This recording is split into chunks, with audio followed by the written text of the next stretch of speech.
등산을 자주 다니는 사람들 사이에는 누구나 하나쯤 이상한 이야기를 알고 있습니다. 특히 깊은 산속에서 길을 잃거나 혼자 남게 되는 순간 겪는 일들은 종종 믿기 힘든 이야기로 전해지곤 합니다. 그런데 그 이야기들이 단순한 전설이 아닌 누군가 실제로 겪은 일이라면 어떨까요? 오늘 소개해드릴 사연은 등산 중 길을 잃었던 한 부부가 겪은 경험담입니다. 처음엔 단순한 착각이라 생각했지만 내려올 수 없었던 갈림길과 그곳에서 만난 백발 노인의 존재는 그날 이후로 지금까지도 남아있는 의문입니다. 이야기 시작하기 전에 구독과 좋아요 부탁드립니다. 작년 가을이었습니다. 평소처럼 주말마다 산행을 다니던 저희 부부는 한적한 지방산 하나를 찾았습니다. 서울에서 차로 3시간쯤 떨어진 곳에 있는 산으로 등산 애호가들 사이에서는 풍경이 좋기로 꽤 알려져 있었지만 사람은 많지 않은 편이라 조용하게 다녀오기에 좋다는 얘기를 들었습니다. 산 이름은 이정표에도 잘 안 나오는 작은 산이었지만 트레킹 앱에는 등산로가 몇 갈래 표시되어 있어서 길을 잃을 걱정은 없었습니다. 해발이 높진 않아도 중간중간 바위 지형이 많아서 초보자보단 중급자에게 적당하다고 들었습니다. 저희는 아침 일찍 도착해서 등산로 초입에서 간단히 몸을 풀고 올라가기 시작했습니다. 산길은 초반에는 비교적 평탄했습니다. 나무도 빽빽하고 흙길이 넓어서 걷기 수월했는데 1시간쯤 지나자 경사가 급해지고 발을 딛는 감촉도 점점 변했습니다. 발밑이 흙이 아니라 이끼 낀 바위처럼 미끄러웠고 나뭇가지에 가려서 길이 제대로 보이지 않는 구간도 종종 있었습니다. 보통 등산하면서 다른 등산객들을 몇 명은 마주치게 마련인데 이상하게도 그날은 올라가는 내내 단 한 명도 사람을 마주치지 못했습니다. 평소처럼 일찍 출발했고 주차장에도 몇 대 차가 더 있었는데도 아무도 없다는 게 조금 이상하게 느껴지긴 했지만 평일 다음 날이라 그런가 보다 하고 넘겼습니다. 2시간 반쯤 지나자 어느 지점에서 갈림길이 나왔습니다. 트레킹 앱에는 없는 길이었습니다. 왼쪽은 기존 등산로처럼 보였고 오른쪽은 조금 더 좁고 풀이 많이 자라 있어서 관리가 덜 된 느낌이었습니다. 일반적인 판단이라면 왼쪽을 택했어야 했지만 그때 오른쪽에서 희미하게 발자국 같은 흔적이 보여서 저희는 망설였습니다. 그 순간이었습니다. 오른쪽 길에서 사람 형체가 하나 보였습니다. 거리가 있어서 얼굴은 잘 보이지 않았지만 하얀 머리가 어깨까지 내려온 노인처럼 보였고 회색 계열 옷을 입고 있었습니다. 이상한 건 그분이 가만히 서 있었던 게 아니라 손짓을 하며 저희 쪽을 바라보고 있다는 점이었습니다. 마치 이쪽으로 오라고 하듯이 천천히 손을 움직이고 있었습니다. 저희는 무의식적으로 그쪽 길로 발을 옮겼습니다. 누구든 사람을 마주치면 안심이 되는 법이니까요. 그리고 산에서 길을 잘 아는 지역 주민이거나 관리인일 수도 있다고 생각했습니다. 짧게 인사를 건네려 했지만 이상하게도 그분은 아무 말 없이 고개만 한번 끄덕이고 천천히 다시 길을 따라 걸어가기 시작했습니다. 그렇게 저희도 그 노인을 따라 좁은 길로 들어섰습니다. 이상하게 길이 예상보다 훨씬 깊고 어두웠습니다. 나무들이 양옆에서 더 조밀하게 뻗어 있어서 하늘이 거의 보이지 않았고 바닥도 낙엽이 겹겹이 쌓여 있어서 발을 디딜 때마다 소리가 거의 나지 않았습니다. 한참을 따라갔는데 앞서 걷던 그 노인이 갑자기 보이지 않게 됐습니다. 분명히 저희보다 조금 앞서 걷고 있었고 그 간격이 멀지 않았는데도 어느 순간부터 시야에서 사라졌습니다. 이상하다는 생각이 들어 저희는 잠시 멈춰서 주변을 살폈습니다. 특별히 숨어 있을 만한 곳도 없었고 갈림길도 없었는데 말입니다.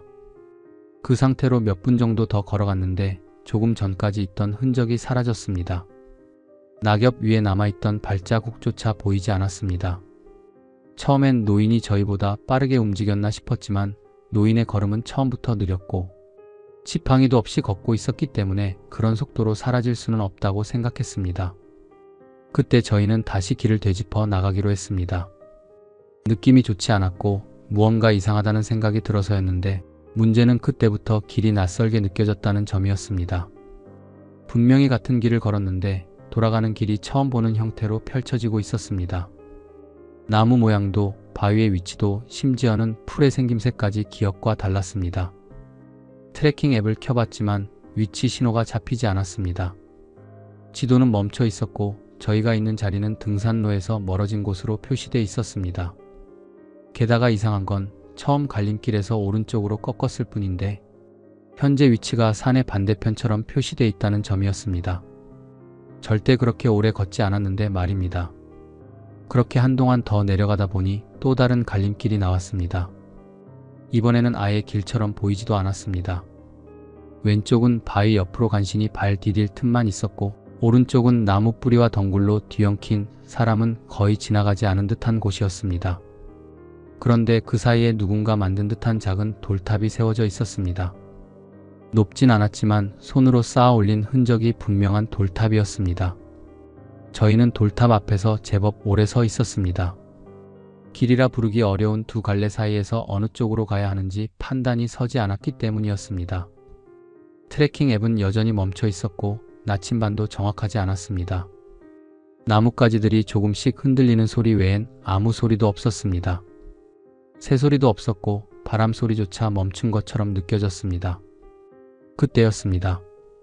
오른쪽 방향 나무와 덩굴이 얽힌 그쪽에서 무언가 움직이는 느낌이 들었습니다. 발자국 소리처럼 느껴질 정도로 또렷한 소리는 아니었지만 분명히 낙엽을 누르는 부드러운 압력이 연속적으로 들렸습니다. 저는 무심코 그쪽을 바라보다가 다시 그 사람을 봤습니다.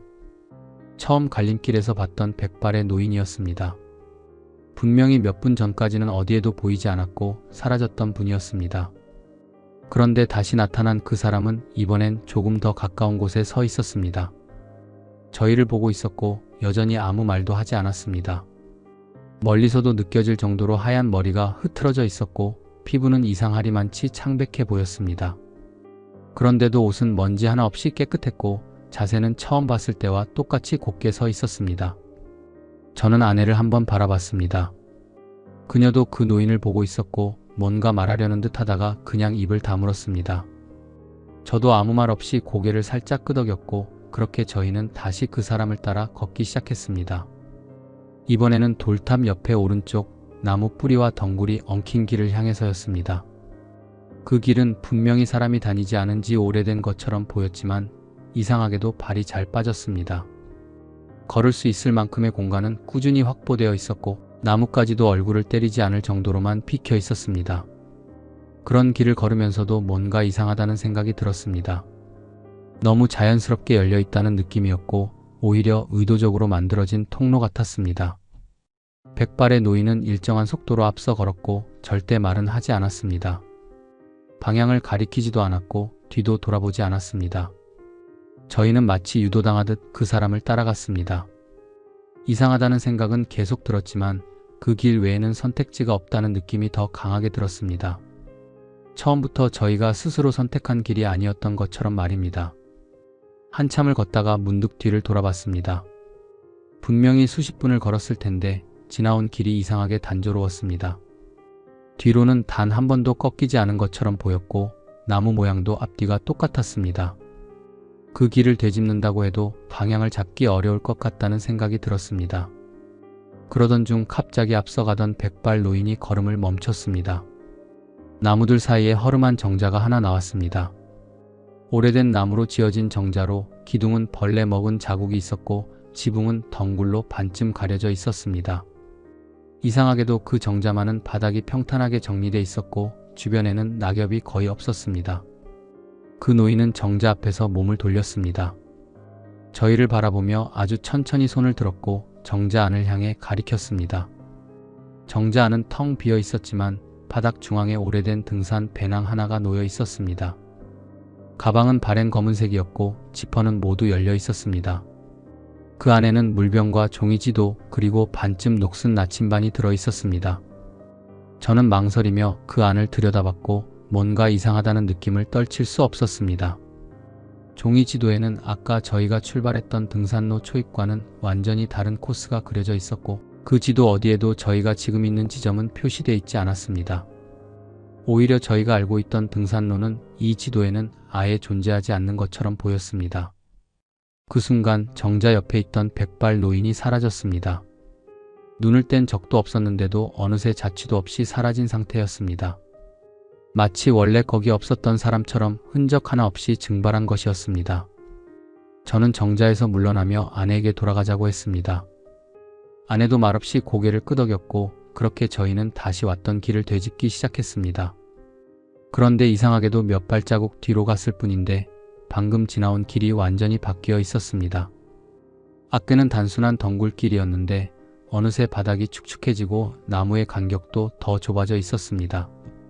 해가 어느새 기울고 있었습니다. 지도에 표시되지 않은 길을 걷고 있고 트레킹 앱은 여전히 먹통이었습니다. 저희는 걷고 또 걸었지만 처음 갈림길이나 돌탑은 다시 보이지 않았습니다.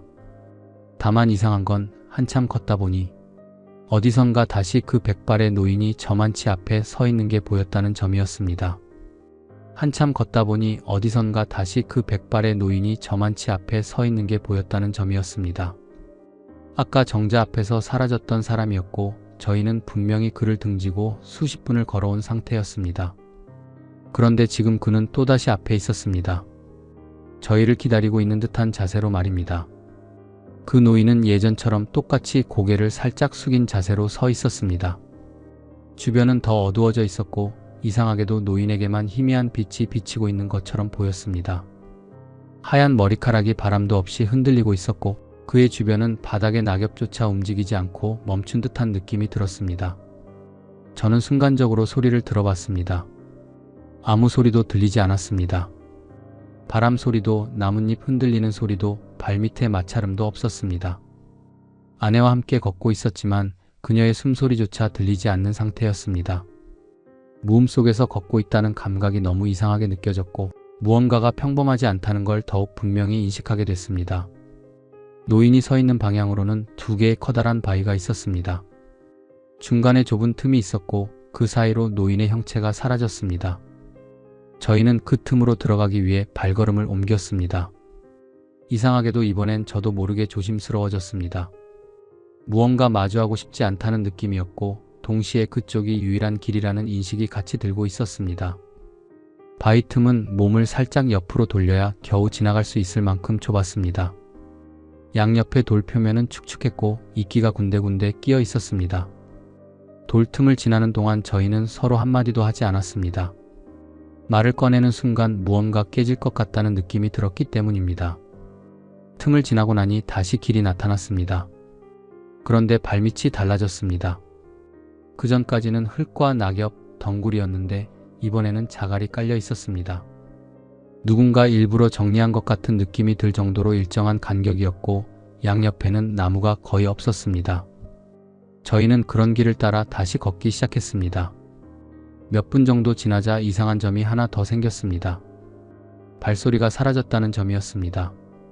바닥이 자갈임에도 불구하고 저희의 걸음에서 아무 소리도 나지 않았습니다. 신발이 닿을 때마다 마찰음이 들려야 정상이었는데 마치 무언가 소리를 빨아들이는 것처럼 고요했습니다. 이상하다고 생각하며 뒤를 돌아봤습니다. 그런데 발자국이 없었습니다. 자갈 위에 남겨졌어야 할 흔적이 하나도 없었습니다. 저희는 분명히 이 길을 따라 수십 걸음을 걸었는데도 처음 이 자리에 있었던 것처럼 바닥은 깨끗했습니다. 조금 무서운 생각이 들었습니다. 저희가 걸었다는 증거가 이 공간에 전혀 남아있지 않다는 사실 때문이었습니다. 그 순간 앞에서 다시 희미한 형체가 보였습니다. 백발 노인이 또다시 나타났습니다. 이번엔 조금 더 멀찍이 있었고 이번에도 역시 가만히 서 있었지만 주변의 공기가 더 차가워진 느낌이 들었습니다. 그는 저희를 한번 바라보더니 다시 걸어가기 시작했습니다. 마치 이 길의 끝으로 인도하겠다는 듯한 행동이었습니다. 그를 따라 걷던 중 갑자기 주변이 환해졌습니다. 어둠 속에서 적응됐던 눈이 순간적으로 밝은 빛에 반응하면서 저희는 멈췄습니다. 앞에는 무언가 반사되는 것이 있었습니다. 가까이 가보니 작은 연못이었습니다. 물이 거의 고여있고 나뭇잎과 벌레들이 떠 있었지만 표면이 거울처럼 매끄럽고 조용했습니다. 그 연못 표면에 비친 건 단순히 저희 두 사람뿐이 아니었습니다. 화면 한쪽에 백발의 노인도 함께 비쳐 있었습니다. 하지만 실제로는 그 자리에 아무도 서 있지 않았습니다. 연못에만 비친 그 형체는 저희 뒤편 어딘가에 서 있는 것처럼 보였고 분명히 시야엔 아무것도 없는데도 반사된 화면 속에서는 저희와 거의 같은 거리 안에 있었습니다. 저는 연못에서 시선을 돌리며 몸을 돌렸지만 뒤엔 아무도 없었습니다. 그러나 다시 물을 보면 그 노인은 여전히 비쳐 있었습니다. 그 모습은 움직이지 않았고 똑같은 자세로 저희를 응시하고 있었습니다. 저는 더 이상 그 자리에 머무르고 싶지 않아 연못 옆에 오솔길 같은 곳을 향해 발을 옮겼습니다. 다행히 그 길은 아주 좁지만 이어져 있었습니다. 하지만 또다시 이상한 일이 일어났습니다. 얼마 걷지 않았는데 다시 연못이 앞에 나타났습니다.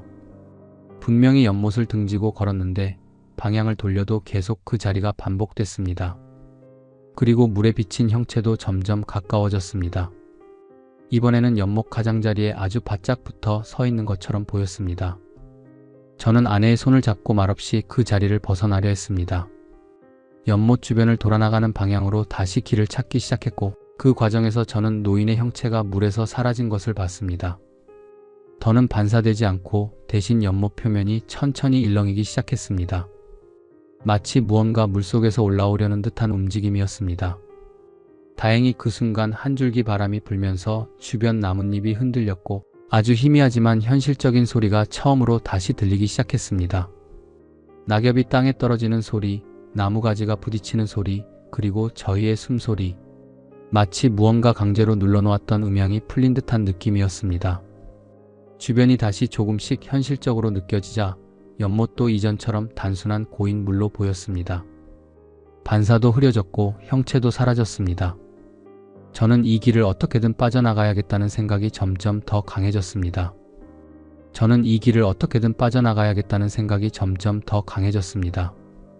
연못의 형체가 흐려지고 주변의 소리가 다시 들리기 시작하면서 현실로 돌아왔다는 느낌이 아주 조금 들긴 했지만 여전히 이 숲이 정상적이지 않다는 감각은 강하게 남아 있었습니다. 아내와 저는 이제 방향 자체를 따지는 걸 포기한 상태였습니다. 트래킹 앱은 여전히 먹통이었고 나침반은 계속해서 엉뚱한 방향을 가리켰습니다. 저희는 오로지 발길 닿는 대로 걷기만 했습니다.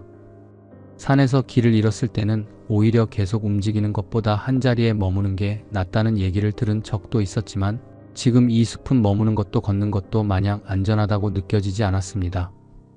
다시 연못을 벗어나 한참을 걸었을 무렵 무언가 이상하다는 느낌이 또 한 번 들었습니다. 앞에 보이는 큰 바위 2개와 좁은 틈, 그 너머로 이어지는 자갈길이 너무 낯익었습니다. 처음 백발의 노인을 다시 마주쳤던 지점과 아주 똑같아 보였습니다. 혹시 저희가 되돌아온 걸까 싶어 바닥을 살폈습니다. 그런데 여전히 자갈 위에는 발자국이 없었습니다. 아무리 눈을 씻고 봐도 누가 지나갔다는 흔적은 없었습니다. 그 길을 따라 다시 걷기 시작했는데 시간이 지날수록 저희는 그 낯익은 풍경을 몇 번이고 다시 마주하게 됐습니다. 정자 앞을 지나갔던 것 같은 느낌, 돌탑이 있던 자리를 닮은 장소, 그리고 같은 연못. 무언가가 반복되고 있었습니다. 저희는 분명히 계속 이동하고 있었지만 주변은 정지된 듯 똑같은 풍경을 보여주고 있었습니다. 문제는 시간의 흐름까지 이상해졌다는 점이었습니다. 처음 연못을 봤을 때는 해가 서서히 기울어지고 있었고 정자 앞에 도착했을 땐 노을빛이 숲 사이로 스며들고 있었습니다. 그런데 그 후로 몇 시간이 지난 것 같은데도 여전히 하늘은 어스름한 상태로만 머물러 있었습니다. 해가 지지도 완전히 떠오르지도 않았습니다. 마치 시간도 이 안에서 돌고 있는 것처럼 느껴졌습니다. 아내와 저는 의식적으로 걷는 속도를 바꿔보기도 하고 전혀 다른 방향으로 움직여 보기도 했습니다. 심지어 한동안 아무 방향 없이 숲 사이를 비집고 걷기도 했지만 결국엔 다시 처음과 비슷한 자리에 돌아오고 말았습니다. 그렇게 몇 차례를 반복하자 저희는 말없이 멈춰섰습니다. 어느 방향으로 가더라도 결국 같은 장소로 돌아오고 있었기 때문입니다. 그때 문득 머릿속을 스친 생각이 있었습니다. 처음 돌탑 옆에서 백발 노인이 나타났고 이후 길은 그의 인도대로 이어졌습니다. 그렇다면 반대로 그가 나타나기 전의 지점으로 되돌아간다면 이 반복이 멈출 수 있지 않을까 싶었습니다. 문제는 그 지점을 정확히 알 수 없다는 것이었습니다. 일단 저희는 조금이라도 생경한 길을 찾기 위해 주변을 다시 살피기 시작했습니다. 그렇게 정처 없이 움직이다가 처음으로 전과는 다른 모양의 나무를 마주쳤습니다. 줄기가 둘로 갈라져 있었고 중간 부분에 커다란 상처처럼 보이는 갈라진 틈이 있었습니다. 그리고 그 나무 옆에는 조그마한 천이 나뭇가지에 묶여 있었습니다. 희미하게 사람 손으로 묶은 흔적이 남아 있었고 천은 해지고 색이 발해 있었지만 누군가 다녀간 흔적이라는 건 분명했습니다. 저는 그 나무를 기준점 삼아 길을 벗어나 보기로 했습니다. 나뭇가지들을 젖히고 조금 더 깊은 곳으로 들어가자 예상하지 못한 공간이 나타났습니다. 바닥이 움푹 패인 작은 웅덩이 같았는데 안에는 아무것도 없었습니다. 다만 주변 땅이 유난히 말라 있었고 낙엽도 유독 적었습니다. 그렇게 주변을 살피던 중 저는 이상한 걸 발견했습니다. 땅에 희미하게 발자국 같은 것이 찍혀 있었습니다. 한 방향으로만 향한 발자국이었습니다. 사람이 걸었던 흔적이 아니라 한 사람이 무언가에 끌려간 듯한 느낌의 흔적이었습니다. 발자국 사이에 발끝에 눌린 자국이 없었고 무릎쯤 되는 깊이의 움푹 파인 자국들이 일정한 간격으로 이어져 있었습니다. 그 흔적을 따라가자 주변은 점점 더 나무가 빽빽해지고 길이 좁아졌습니다. 낙엽이 바닥을 덮고 있었지만 그 자국은 꾸준히 이어졌고 몇 분을 따라간 끝에 작은 언덕처럼 보이는 지점에 도착했습니다. 그 위에는 누군가 오래전에 쌓아놓은 듯한 돌무더기가 있었습니다. 마치 무덤처럼 보이는 형태였습니다. 저는 더 이상 다가가지 않고 멈춰섰습니다. 어떤 확신이 들었습니다. 여기는 등산로가 아니라 누군가가 돌아가지 못한 채 묻힌 자리라는 느낌이었습니다. 그리고 처음 마주쳤던 백발 노인 역시 이 자리를 벗어나지 못한 누군가라는 생각도 들었습니다. 그때 다시 바람이 불었습니다. 이번에는 확실히 실제로 존재하는 바람이었습니다. 나뭇잎이 날리고 바닥에 낙엽들이 흩어졌습니다. 이상하게도 그 순간 저희의 앞쪽 방향으로 숲이 조금 열리기 시작했습니다. 처음부터 저희가 지나지 않았던 낯선 공간이 눈에 들어오기 시작했습니다. 저희는 서로 말없이 고개를 끄덕였고 그 방향으로 조심스럽게 걷기 시작했습니다. 이번엔 이상하게도 발에 힘이 들어갔고 바닥은 점점 딱딱한 흙으로 바뀌었습니다. 낙엽도 점점 적어졌고 나무들 사이의 간격도 넓어졌습니다. 어디선가 사람 말소리 같은 게 아주 희미하게 들리는 듯한 기분도 들었습니다. 어디선가 사람 말소리 같은 게 아주 희미하게 들리는 듯한 기분도 들었습니다. 처음에는 그냥 착각일 수도 있다고 생각했습니다. 피로감 때문일 수도 있었고 멀리서 바람에 실린 나뭇잎 소리가 그렇게 들렸을 수도 있었습니다. 하지만 발걸음을 조금 더 옮겼을 때 그 소리는 더 또렷하게 들렸습니다. 분명히 사람의 말소리였습니다. 단어 하나하나를 알아들을 수는 없었지만 누군가 낮은 목소리로 무언가를 말하고 있는 특유의 리듬이 있었습니다. 그 순간 저는 반사적으로 핸드폰을 다시 켜봤습니다. 여전히 전파는 없었고 화면만 켜진 상태에서 시간조차 멈춘 듯 그대로였습니다. 어딘가로 전화를 걸 수도 위치를 확인할 수도 없는 상황이었습니다. 대신 소리가 들리는 방향을 따라가 보기로 했습니다. 길이랄 것도 없는 틈을 비집고 나아가자 점점 주변 풍경이 달라졌습니다. 나무가 드물어졌고 땅이 조금 더 젖어 있는 듯 했습니다. 그리고 무엇보다 그 소리가 이제 아주 가까이서 들리기 시작했습니다.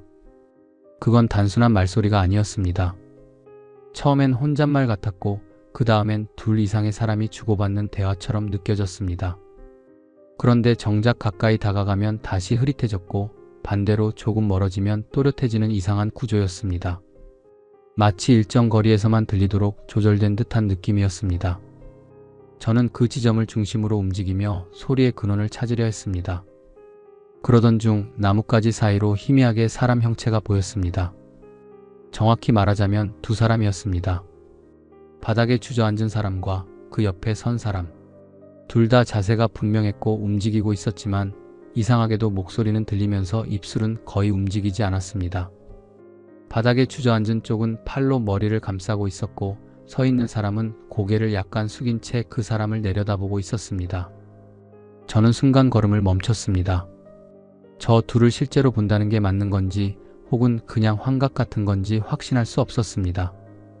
그 자리에서 아내에게 조용히 손짓을 해 보였지만 그녀도 이미 그 형체들을 보고 있었던 것 같았습니다. 둘 다 아무 말 없이 서로의 얼굴을 확인한 뒤 천천히 그 자리에서 한 걸음씩 물러났습니다. 그런데 그때였습니다. 갑자기 두 사람의 형체가 움직이기 시작했습니다. 아니, 형체가 아니라 그림자 같았습니다. 희미하게 보였던 그 실루엣들이 주변 나뭇잎에 가려지자 완전히 사라졌다가 다시 틈 사이에서 나타났습니다. 현실의 사람이라고 보기엔 동작이 너무 기계적이었고 주변과의 조화도 이상하게 떠 있는 듯 했습니다. 저희는 그대로 몸을 낮추고 바닥 쪽으로 조금씩 이동하기 시작했습니다. 몸을 숨긴 채 멀어지려는 찰나 바람과 함께 갑자기 귀 가까이에서 속삭임이 들렸습니다. 방향을 특정할 수 없는 소리였습니다. 어느 쪽에서도 시작되지 않은 것처럼 귓속 깊은 곳에서 울리는 말소리였습니다. 단어는 알아들을 수 없었고 여러 겹의 소리가 겹쳐진 듯 웅얼거리는 소리였습니다. 그 소리에 집중하려 할수록 저절로 멈춰 서게 됐습니다. 머릿속이 울리는 느낌이었고 한참을 듣고 나면 무언가를 이해할 수 있을 것 같은 착각도 들었습니다. 하지만 그 감각이 깊어질수록 발끝과 손끝의 감각이 점점 사라졌습니다. 한참을 그 상태로 있다가 저는 순간적으로 정신을 다잡으며 고개를 돌렸습니다. 아내도 같은 상태였습니다. 그녀는 멍하니 나뭇가지를 응시한 채 움직이지 않고 있었고 눈동자조차 거의 움직이지 않고 있었습니다. 저는 급히 그녀의 손을 잡고 세게 흔들었습니다. 몇 초쯤 지나자 아내가 눈을 깜빡이며 다시 저를 바라봤고 그 순간 저희는 동시에 그 자리에서 일어섰습니다. 뒤도 돌아보지 않고 그 자리를 빠르게 벗어났습니다. 그 순간부터 숲의 공기가 다시 달라졌습니다.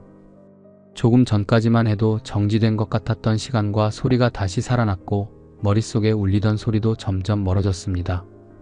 숲을 벗어나듯 걸어간 그 방향은 처음 보는 형태의 길이었습니다. 흙길이었고 나무들은 간격이 넓었으며 바닥은 단단하게 굳어 있었습니다. 무엇보다도 길 옆에 쓰러진 나무 위로 사람이 지나간 듯한 자국이 분명히 보였습니다. 낙엽이 치워져 있었고 누군가 발로 밟고 지나가며 생긴 움푹 팬 흔적이 있었습니다. 그 흔적은 길을 따라 계속 이어져 있었습니다. 사람의 흔적을 본 건 처음이었고 저희는 마치 살아있는 누군가가 바로 앞에 있다는 느낌으로 그 길을 따라갔습니다. 그런데 이상하게도 그 흔적은 어느 지점에서 갑자기 끊겨 있었습니다. 길은 그대로 이어지고 있었지만 사람의 자취는 마치 거기서 사라진 것처럼 보였습니다. 그 지점에서 다시 숲을 둘러보던 순간 저 멀리 다시 그 백발의 노인이 서 있었습니다. 이번엔 처음보다 훨씬 멀리 나무 사이에 서 있었지만 분명히 같은 사람이었습니다. 그는 여전히 아무런 표정도 없었고 동작도 하지 않았습니다. 그 자리에 가만히 서 있을 뿐이었습니다. 그 자리에 가만히 서 있을 뿐이었습니다. 멀리 떨어진 나무 사이에서 백발의 노인은 미동조차 하지 않았습니다. 처음보다 훨씬 작은 실루엣으로 보였지만 이상하게도 존재감만큼은 더 크게 느껴졌습니다. 저희는 더 이상 그를 따라가지 않기로 했습니다. 처음부터 그를 따라간 뒤로 이 숲에서 벌어진 모든 일들이 시작됐다는 걸 부정할 수 없었기 때문입니다. 그렇다고 다른 방향으로 갈 수 있는 것도 아니었습니다. 숲은 한 방향으로만 열려 있었고 저희는 그나마 평평한 흙길을 따라 움직이는 게 최선이라 생각했습니다. 다행히 길은 비교적 정리되어 있었고 더 이상 돌탑이나 정자, 연못 같은 기묘한 장소는 나타나지 않았습니다. 그러다 문득 길 한가운데 작고 낡은 천 조각 하나가 떨어져 있는 걸 발견했습니다. 가까이 다가가자 그게 천이 아니라 배낭에 부착하는 등산용 이름표였습니다. 플라스틱 재질의 얇은 판에 투명 테이프가 덧대져 있었고 거기에 손글씨로 누군가의 이름과 전화번호 일부가 적혀 있었습니다. 오래된 듯 글씨는 많이 지워져 있었지만 이름의 앞 글자 2자와 전화번호 앞 4자리는 분명히 읽혔습니다. 문제는 그 전화번호였습니다. 제가 사용하는 번호와 앞자리가 같았습니다. 어쩌면 단순한 우연일 수도 있었습니다. 등산객들 중에는 같은 통신사를 쓰는 사람도 많을 테고 번호 앞자리는 겹칠 수 있으니까요. 하지만 이름까지 비슷하다는 건 쉽게 넘길 수 있는 일이 아니었습니다. 이름표를 뒤집어 보자 뒷면에는 희미한 펜 자국이 남아 있었습니다. 마치 누군가 급하게 뭔가를 적었다가 지운 듯한 흔적이었습니다. 정확히는 읽을 수 없었지만 반복된 몇 개의 획이 마치 도움이라는 글자를 쓰려다 만 것처럼 보였습니다. 저는 아내와 눈을 마주쳤고 말없이 이름표를 주머니에 넣었습니다. 그리고 더 빨리 이 숲을 벗어나야겠다는 생각이 강하게 들었습니다. 그 길을 따라 조금 더 걸었을 때 주변의 분위기가 눈에 띄게 바뀌었습니다. 갑자기 땅이 질척해지기 시작했고 바닥이 물을 머금은 듯 푹신하게 꺼졌습니다. 발을 뗄 때마다 바닥에서 진득한 소리가 났고 몇 번은 흙이 발목까지 묻히기도 했습니다. 나무도 점점 엉켜 있었고 가지 사이로 빛이 거의 들어오지 않았습니다. 그런 상황에서 다시 이상한 걸 봤습니다. 옆에 쓰러져 있던 나무 뿌리에 무언가 종이 같은 게 붙어 있었고 가까이 가보니 그건 누군가 손으로 쓴 메모였습니다. 비에 젖었다 말라서 종이는 오그라들어 있었고 글씨는 번져 있었지만 일부는 읽을 수 있었습니다. 여기서 나가는 길은이라는 문장으로 시작된 메모는 중간이 찢겨 있었고 마지막 줄에는 절대 따라가지 마시오라는 문장이 남아 있었습니다. 바로 그 순간 주변의 공기가 무겁게 가라앉았습니다. 이상할 정도로 정적이 느껴졌고 갑자기 숲속에서 짧은 마찰음 같은 소리가 들려왔습니다. 누군가 나뭇가지를 스치는 듯한 소리였고 그 방향을 향해 시선을 돌린 순간 다시 100발의 노인이 눈앞에 나타나 있었습니다. 아까보다 훨씬 가까운 거리였습니다. 이상하게도 이번엔 저희 둘 다 소리를 내지 않았습니다. 놀랄 틈도 없이 그 노인은 천천히 몸을 돌려 다시 숲 안쪽으로 걸어가기 시작했습니다. 하지만 저희는 이번에는 따라가지 않았습니다. 대신 반대 방향으로 처음 그 이름표가 떨어져 있던 길 쪽으로 되돌아갔습니다. 그때였습니다. 저희가 걸어왔던 길이 사라져 있었습니다. 불과 몇 분 전까지만 해도 분명히 지나왔던 방향인데 다시 돌아보자 길이 없었습니다. 나무들이 다시 그 자리를 메운 것처럼 저희가 걸어온 흔적이 전혀 보이지 않았습니다. 이름표를 손에 쥐고 다시 살펴봤습니다. 그리고 그 순간 저희는 눈앞에 또 하나의 흔적을 발견했습니다. 길 옆 바위 위에 놓여있는 또 다른 등산용 배낭이었습니다. 오래된 배낭이었고 물기가 스며든 흔적과 함께 흙먼지가 잔뜩 덮여 있었습니다. 그리고 그 옆에 놓여있는 메모 한 장. 이번에는 단정한 글씨로 짧은 문장이 적혀 있었습니다. 이 길로 들어오면 다시는 나갈 수 없습니다. 배낭 안을 살펴봤습니다.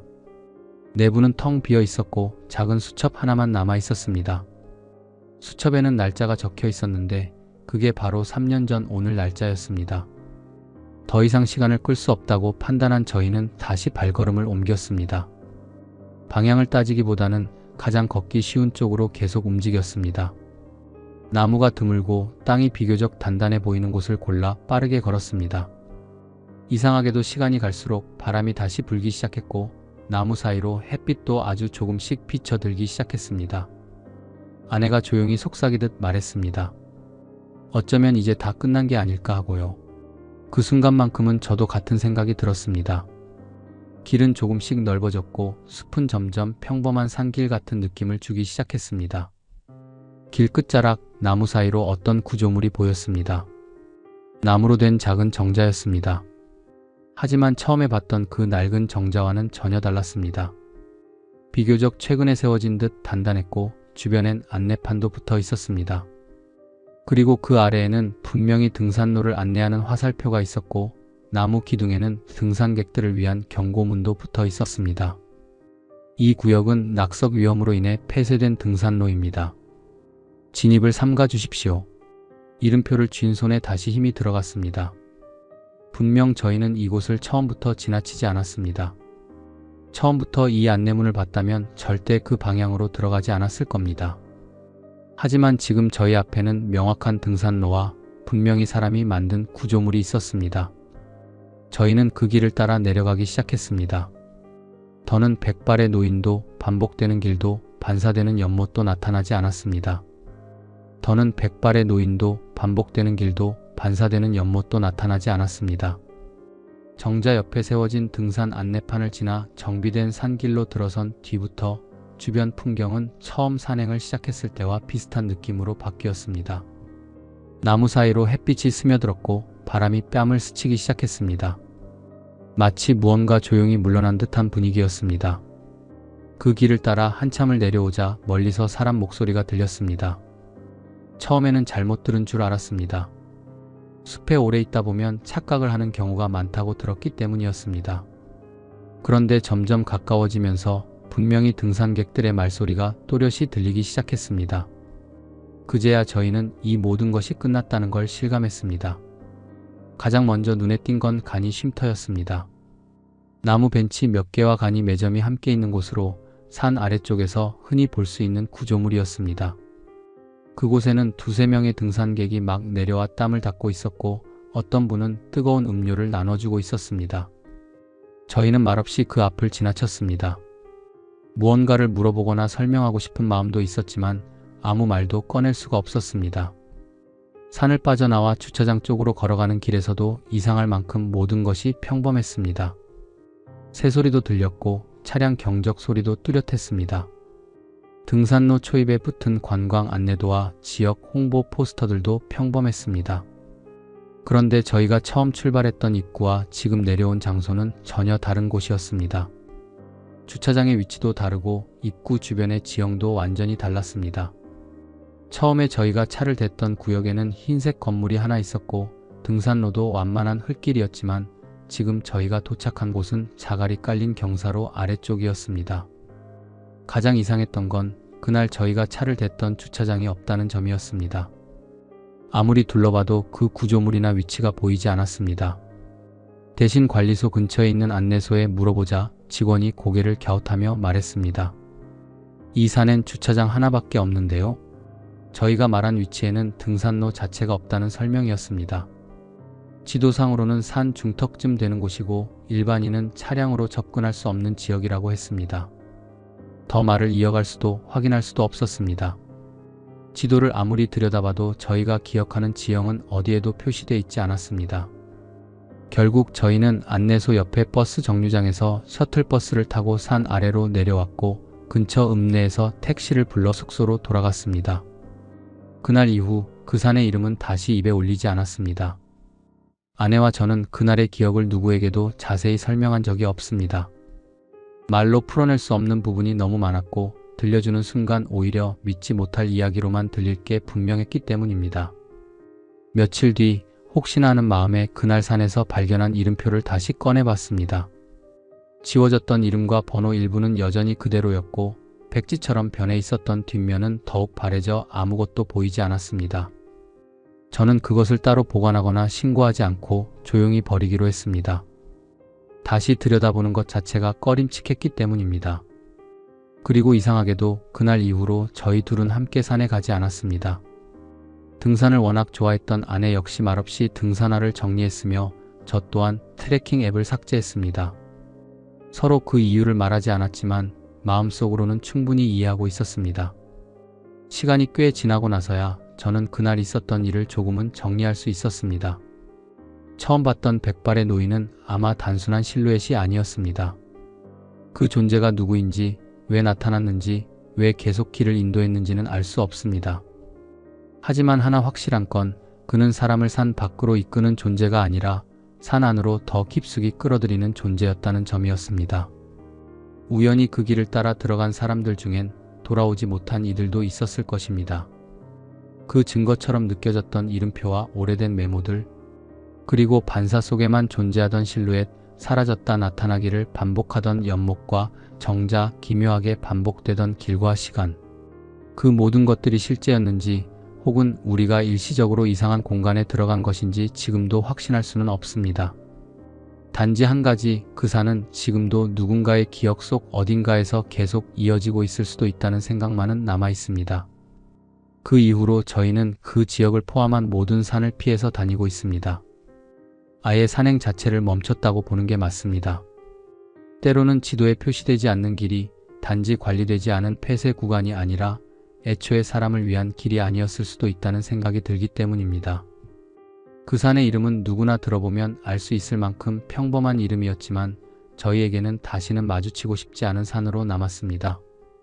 그날 이후로 그 산에 다녀온 사람들의 블로그나 후기 글을 몇 번 찾아봤지만 저희가 겪은 일과 비슷한 이야기는 단 하나도 없었습니다. 그게 오히려 더 기이하게 느껴졌습니다. 이야기는 여기까지입니다. 등산로에서 길을 잃는 일은 누구에게나 일어날 수 있지만 때로는 그 길이 아예 돌아오는 길을 막고 있는 경우도 있습니다. 길을 알려주는 사람이 항상 도움이 되는 존재라는 보장은 없다는 것 기억해 두셔야 할지도 모르겠습니다. 시청해주셔서 감사합니다. 구독과 좋아요 하시면 더 무서운 이야기로 찾아뵙겠습니다.